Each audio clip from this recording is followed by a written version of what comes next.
नमस्कार मंडळी, आज आम्ही तुम्हाला दाखवते पोळीचा चुरा। काल मी बाहेर गेली होती, माझ्या आईने पाहिलं की आता तू त्या उरलेल्या पोळ्यांचं काय करशील। म्हटलं आई तू टेन्शन घेऊ नको, मी काय करते तर बघा चलूया।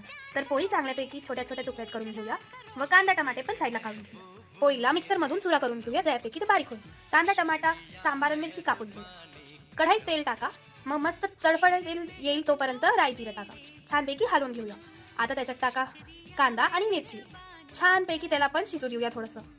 आता आम्ही टाकली आहे लसणची चटणी व वटाणे, खूपच छान दिसत आहे। वटाणे टाकून छानपैकी मिक्स करूया।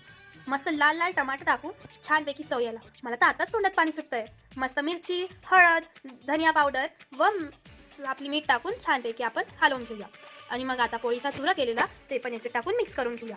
मला तर इतकं छान वाटत आहे, आता आई कायच म्हणेल हे पाहून। आता मस्त याच्यासोबत थंडगार दही घेऊया, किती सुंदर ना। Thanks for watching. आता बघा पुढची recipe, like share subscribe, bye.